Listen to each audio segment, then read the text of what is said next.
दोस्तों, एक गांव के अंदर स्वास्थ्य केंद्र था जहां से बार बार कॉल जा रहा था, कंप्लेंटें जा रही थी कि इस स्वास्थ्य केंद्र में कोई भी दवा ढंग से नहीं दी जाती है। जो दवा भी दी जाती है उसको जो कि डेट निकल चुकी है, एक्सपायर हो चुकी हैं जिन दवाइयों को दिया जाता है। और जब स्वास्थ्य केंद्र में जाते हैं तो डॉक्टर बदतमीजी से पेश आते हैं, साथ ही किसी से किसी भी तरह के जो कि अच्छे से नहीं बोलते हैं, तो डांट फटकार करते हैं कि दवा लेनी है तो लो, वरना यहाँ से तुम भाग जाओ। ये कंप्लेंटें आईएएस अधिकारी महिला के पास में, जो अंकिता है उसके पास में बार बार जा रही थी। और वहाँ का डॉक्टर था लवेश। अच्छा, जब वो अंकिता के पास में बार बार कंप्लेंटें जाती हैं तो अंकिता सोचती है कि मैं अपना भेष बदल कर वहाँ पर जाऊँ हॉस्पिटल, स्वास्थ्य केंद्र के अंदर, और वहाँ पे चेक करूँ कि वाकई में ये हरकतें लोगों के साथ में, गरीब लोगों के साथ में की जा रही हैं। जब ये करती है तो अपने भेष को बदलती है, अपने सादे जो कि साड़ी पहनती है, सादा कपड़े पहनकर अपने लोगों के साथ में, जो अपने टीम के मेंबर हैं उनके पास साथ में एक अलग गाड़ी में बैठती है। गाड़ी को स्वास्थ्य केंद्र से थोड़ी दूर ही खड़ी कर और वो उस स्वास्थ्य केंद्र में जाते हैं। लोगों को कह देती है, अपनी टीम के बंदे हैं कि तुम एक जगह पर मत रहना, अलग अलग जगह पर जाना। जब वो उस स्वास्थ्य केंद्र के अंदर जाती है, घूंघट उसने लगाया हुआ था, अपना जो मोबाइल है उसका कैमरा ऑन करके उसने घूंघट के अंदर ही इस तरह से करते हैं कि ऐसे उसने अपना कैमरा कर रखा था, और साथ ही उसने माइक भी लगा रखा था। जब वो जाती है तो देखती है कि एक डॉक्टर के पास में एक गरीब व्यक्ति फटे टूटे से कपड़ों में खड़ा है, और वो डॉक्टर साहब से कह रहा है कि डॉक्टर साहब, मेरे पास में पैसे भी नहीं है, आप प्लीज़ हमें इस तरह की जो कि सही दवा दे दें जो हमारा बच्चा ठीक हो जाए। लेकिन वो नहीं सुनता है। डॉक्टर कहता है कि तुम्हें दवा लेनी है तो लो, वरना यहाँ से भाग जाओ, यहाँ तुम्हारे लिए अब दवा नहीं है, अब तुम्हें ये दवा लेनी है तो इसको ले लो और यहाँ से चले जाओ, ज़्यादा बदतमीजी तुम करो मत। इस तरह से वो डॉक्टर है पेश आ रहा था, और महिला जो अंकिता आईएएस अधिकारी है वो सब कुछ उस कैमरे में रिकॉर्ड कर रही थी। जब एक बंदा महिला आईएएस अंकिता के पास में आता है तो उसका मिलने वाला था उसको पहचान जाता है और उससे कहता है, अरे मैडम तुम यहाँ पर कैसे? लेकिन वो चुपके से कहती है कि तुम शोर मत करो, तुम आवाज़ ना करो, सभी को पता चल जाएगा, मैं किसी मकसद से यहाँ पर आई हूँ, मैं छानबीन करने के लिए इस स्वास्थ्य केंद्र में आई हूँ, मुझे काफ़ी ज़्यादा इसकी यहाँ की कंप्लेंटें मिली हैं। लेकिन दोस्तों, जब उसके पति को पता चलता है, दरअसल में जो वो डॉक्टर लवेश था जो दवाइयाँ दे रहा था, उसी हॉस्पिटल का जो इंचार्ज था वो लवेश उसका पति था, जिससे उसका तकरीबन 6 साल पहले उसका तलाक हो चुका था। जब उसको वो देखता है तो कुर्सी से सटाक से उठता है और उसे देखकर हक्का बक्का रह जाता है, उसके पैरों तले से जमीन खिसक जाती है कि आखिर ये तो मेरी पत्नी है, तो ये यहाँ पर आईएएस अधिकारी बनकर, क्योंकि सब लोगों को पता लग जाता है कि आईएएस अधिकारी आ चुकी है। जब वो देखता है कि आईएएस अधिकारी मेरी तलाकशुदा पत्नी है तो उसकी आंखें फटी रह जाती हैं। आखिरकार जब वो हाथ जोड़ता है तो रिक्वेस्ट करता है कि मैडम आज के बाद ऐसा कुछ नहीं होगा, अब हमें आप छोड़ दीजिए, प्लीज़ हमें आप माफ़ कर दीजिए। लेकिन सब कुछ उसे कहती है कि तुम जो कि चुपचाप यहाँ पर बैठे रहो, और अपनी कार्रवाई करती है। सब कंप्लेंटें अपने मोबाइल में रिकॉर्ड वीडियो हो चुकी थी, साथ ही लोगों की परेशानियां भी रिकॉर्ड हो चुकी थी, काफ़ी लोग वहाँ पर इकट्ठे हो चुके थे। और जब लोगों की परेशानियां सुनकर अपनी कॉफ़ी में वो नोट करती है, तो जैसे अपनी गाड़ी में बैठकर वापस आ जाती है, और जो कार्रवाई करती है उसके पति के ऊपर आप भी देखकर हैरान हो जाओगे। आखिरकार दोस्तों, क्या उसके पति के साथ में वो करती है, और ऐसा ही हर एक अधिकारी को करना चाहिए जो आज के दौर में सभी अस्पतालों में, स्वास्थ्य केंद्रों में, जो सरकारी डिपार्टमेंट में, सरकारी दफ्तरों में लोग लोगों के साथ में बर्ताव करते हैं। वाकई में आज की घटना के ऊपर ही आधारित एक सच्ची कहानी है। आप लोग इस कहानी को जरूर सुने। दोस्तों, मेरा नाम है शाहरुख, और आज की ये सच्ची घटना मैं आप लोगों को सुनाने जा रहा हूँ उत्तर प्रदेश का एक जिला, जहाँ पर क्या होता है कि वो दोनों पति पत्नी रहते थे, लेकिन किसी का बात को लेकर, क्योंकि पत्नी थोड़ी ऐसी ही थी, पत्नी कुछ जो कि नौकर वगैरह नहीं थी, लेकिन पढ़ी लिखी थी, उसका पति डॉक्टर था।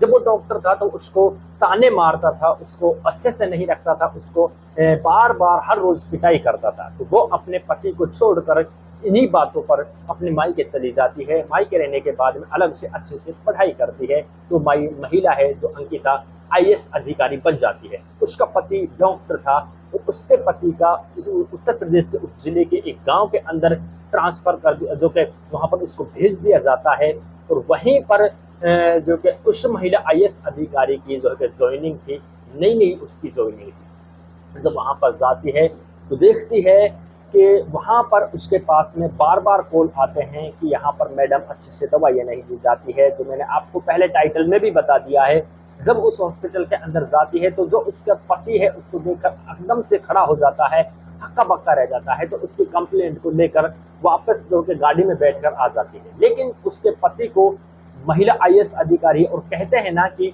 उसके जो महिला आईएएस अधिकारी है वो जब ऑफिस में जाकर उस वीडियो को देखती है तो उसमें जो वो गरीब आदमी उसके सामने गिड़गिड़ा रहा है, वो कह रहा है कि साहब मुझे आप छोड़ दीजिए, प्लीज आप ऐसा ना करें। लेकिन दरअसल क्या होता है कि जब वो आ जाती है वापस में, लेकिन उसका पति है उसको वो बर्खास्त करवा देती है, उसको हॉस्पिटल से बर्खास्त करवा देती है। वहाँ पर एक अच्छा डॉक्टर की जो कि ड्यूटी लगवा देती है, जिससे काफ़ी सारे सभी गांव के लोग खुश हुए थे। खुश होने के बाद में इसलिए खुश हुए थे क्योंकि जो एक्सपायर डेट दवा थी उसको सबको कचरे में फेंकवा दिया जाता है और वहाँ पर सही दवाइयाँ, नई दवाइयाँ, ओरिजिनल मेडिसिन वहाँ पर रखवा दिया जाता है। जब लोगों को उस मेडिसिन को, उस दवा को देते हैं तो लोगों का स्वास्थ्य ठीक होता है, लोग भलाई करने लगते हैं, मीडिया पर वायरल होने लगती है ये बातें कि ऐसा मैडम ने ऐसे डॉक्टर को भेजा है, उस डॉक्टर को हटाकर जिसने इस गांव के सभी लोगों को स्वस्थ कर दिया है।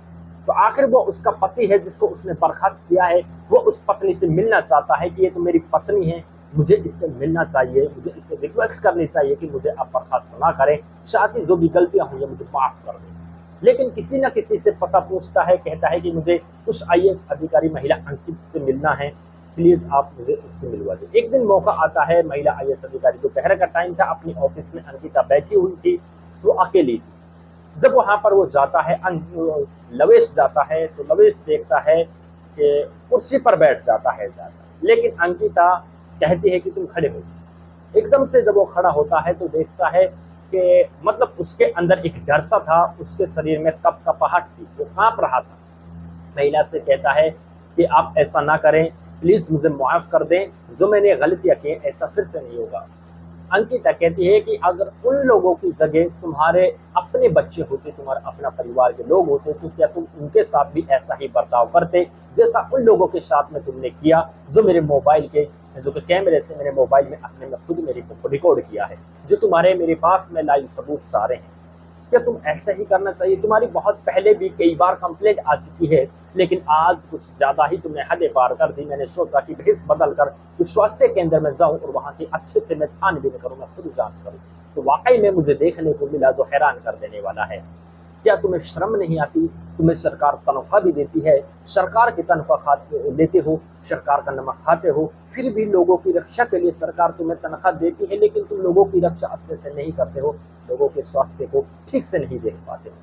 रोने लगता है, गिड़गिड़ाने लगता है, हाथ जोड़ने लगता है कि मुझे माफ कर दो। लेकिन महिला जो अंकिता है वो उसे कहती है कि तुम यहाँ से चले जाओ, जो भी कार्रवाई होगी अब तुम पर आगे देखते हैं कि कोर्ट की तरफ से क्या कार्रवाई होती है, ये तुम्हारा मामला है जो मैं आगे भेज रही हूँ। लेकिन इतने में अंकिता के घर पर, यानी जो अपना पहला ससुराल था लवेश, वहां पर पहुंच जाता है उसके माता पिता के पास में। माता पिता उसका जो कि काफी समझदार भी थे, उनके पास में जाता है तो एकदम से वो भी अचानक से हक्के बक्के रह जाते हैं, उसके सर पे हाथ रखते हैं और कहते हैं कि बेटे तुम यहाँ पर कैसे। हालांकि जब एक तलाक हो जाता है तो किसी का किसी भी तरह से कोई रिलेशन नहीं रहता है, लेकिन फिर भी उनकी तुम इंसानियत देखो कि उसको अच्छे से वहां पर बिठाया घर गया और कहा कि तुम कैसे। उसने कहा कि जो तुम्हारी पत्नी, मेरी पत्नी थी पहले अंकिता है, वो आईएएस अधिकारी बन चुकी है, मैं डॉक्टर था और मुझे वहां से बर्खास्त कर दिया गया है, ये मुझसे गलतियां हुई हैं, तो प्लीज मैं उसको अपनाने के लिए फिर से भी तैयार हूँ। जो भी मुझसे पहले भी गलतियां हुई हैं, अब गलतियां हुई हैं, मैं उन सबकी माफी चाहता हूँ, मुझे माफ कर दे और मेरी ज्वाइनिंग फिर से दिला दे, मेरे ऊपर से इस मामले को खत्म कर दे और उससे फिर से शादी करने के लिए भी तैयार है।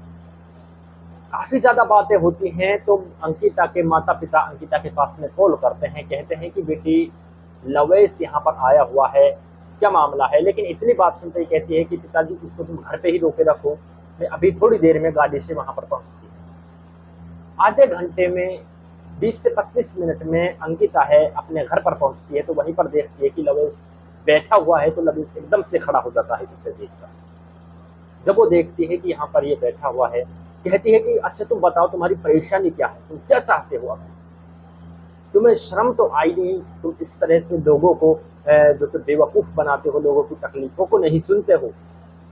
ऐसे उसको दबा के फटकारा, लेकिन उसके माता पिता के सामने कुछ नहीं, ज़्यादा नहीं बोल सकता। कहता है कि मैं तुमसे शादी करने के लिए तैयार हूँ, काफ़ी ज़्यादा रिक्वेस्ट करता है। उसके माता पिता भी कहते हैं कि बेटी देखो कोई बात नहीं तुम कर लो, लेकिन कहती है कि मैं अपने माता पिता की बात को नहीं टालूंगी, जो मेरे माता पिता करेंगे वो मैं करूँगी। क्योंकि उसने अभी तक शादी भी नहीं की थी। एक बार पहले भी उसको एक डॉक्टर से, सॉरी, एक पुलिस वाले से रिश्ते के लिए कुछ जो कि अप्रोच आई थी कि तुम शादी कर लो, लेकिन उसने शादी नहीं। वो कह रही थी कि तुमने तो अपने जो कि तुम किसी से प्यार करते थे, वो भी डॉक्टर थी, कंपाउंडर थी, तुम उससे शादी करने वाले थे, उसका क्या हुआ? लेकिन वो कहता है कि वो किसी और के साथ में भाग गई है, वो मुझे धोखा देकर छोड़कर चली गई। प्लीज़ अब जो कि मैं कैसे भी जो कि आपको अच्छे से रखूँगा, तो ये सारी हरकतें अब मैं हॉस्पिटल के अंदर भी नहीं करूँगा, तो मुझे माफ़ कर दो। लेकिन उसके माता पिता से कहती है तो माता पिता उसके इजाज़त दे देते हैं कि बेटी हम इस बात के लिए राज़ी हैं कि लड़का माफ़ी मांग रहा है, तो इस तरह से इसको जो कि माफ़ कर देना चाहिए। जब उसको माफ़ करते हैं तो दोनों पति पत्नी फिर से एक मंदिर में जाकर शादी कर लेते हैं। शादी करने के बाद में दोनों अच्छे से रहते हैं। उसके जो डॉक्टर का जो पद होता है उसको वापस से दिला दिया जाता है और दोनों इस टाइम अच्छे से खुश रहते हैं। लेकिन दोस्तों, इस कहानी का मकसद आज के दौर में जो चल रहा है, सरकारी दफ्तरों में रिश्वत लेना, जो स्वास्थ्य केंद्र में जहाँ कहीं पर भी जाते हैं, जो सरकारी ऑफिसर होते हैं, सरकारी डिपार्टमेंट के लोग होते हैं, गरीब लोगों को दबा देते हैं, उनकी आवाज़ को नहीं पहुँचने देते हैं। साथ ही सही ये बात तो हकीकत है कि स्वास्थ्य केंद्रों में, सरकारी हॉस्पिटलों में लोगों को दबाया जाता है, लोगों की सुनी नहीं जाती है, लोगों को फटकारा जाता है। यही हकीकत है आज के दौर में। लेकिन अगर ऐसे युग में एक अच्छे रिश्वतखोर अधिकारी न होकर अच्छे अधिकारी हों, तो ऐसे लोगों को जो कि सबक सिखाया जा सकता है।